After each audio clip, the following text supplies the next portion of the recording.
pertama kali mendengar kata forensik, apa sih yang ada di dalam pikiran Anda? Mungkin olah TKP, identifikasi sidik jari, atau bahkan pemeriksaan jenazah. Tapi tahukah Anda ada satu ilmu forensik yang tidak memeriksa fisik?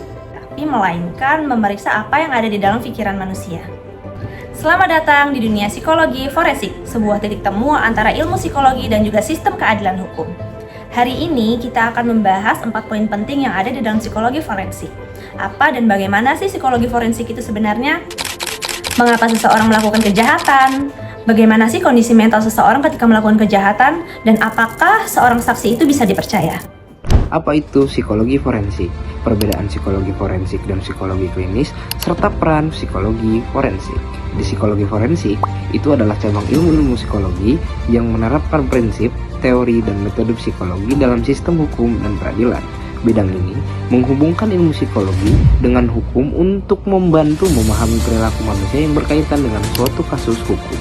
Nah, hubungan psikologi ini dan hukum terlihat dari berbagai proses yang ada di pengadilan, seperti pemeriksaan kondisi psikologis pelaku, korban, maupun saksi, serta pemberian asesmen psikologis, serta penyusunan pendapat ahli yang dapat menjadi bahan pertimbangan untuk hakim. Tujuan utama psikologi forensik ini untuk membantu proses peradilan agar berjalan secara objektif, adil, berdasarkan ilmu bukti ilmiah, sehingga keputusan yang diambil dapat mempertimbangkan aspek psikologis tanpa mengabaikan ketentuan hukum. Di sini, psikologi forensik memiliki definisi. Forensik adalah cabang ilmu psikologi yang menerapkan prinsip teori dan metode psikologi dalam sistem hukum dan peradilan. Kemudian, hubungan psikologi dan hukum adalah saling berkaitan dalam memahami perilaku manusia yang berkaitan dengan suatu hukum. Nah, seperti asesmen psikologis kepada pelaku maupun korban, serta saksi, serta pemberian pendapat ahli.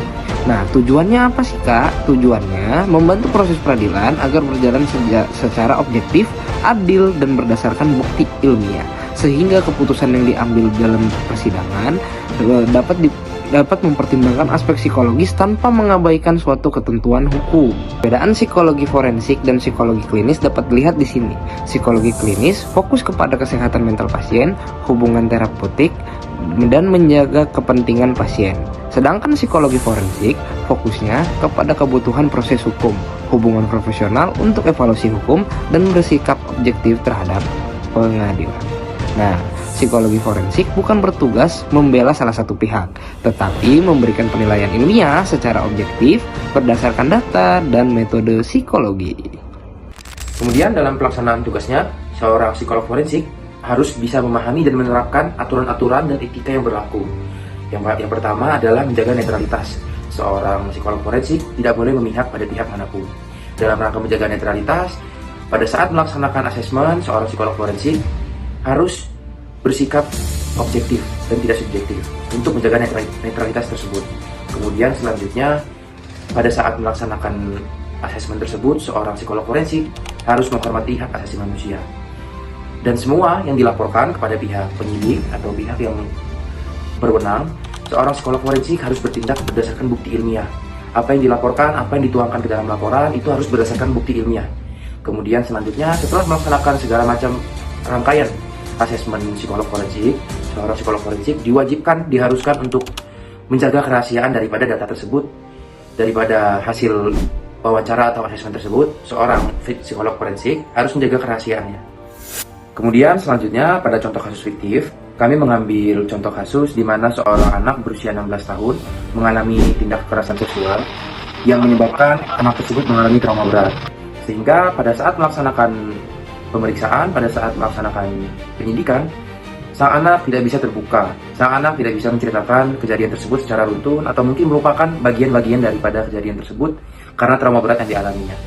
Maka dari itu, seorang penyidik atau mau berpihak kepolisian akan meminta bantuan kepada psikolog forensik untuk membantu kelancaran penyidikan, sehingga sang anak dapat kembali memberikan kesaksian daripada kejadian tersebut sehingga suatu tindak pidana menjadi terang.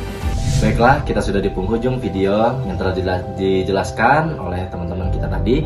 Kesimpulan yang bisa kita dapatkan adalah psikologi forensik mengingatkan kita bahwa penegakan hukum dan keadilan tidak hanya berbicara tentang pasal dan hukum yang tertulis dan berlaku di Indonesia, tetapi juga memahami dinamika terdalam dari jiwa manusia itu sendiri.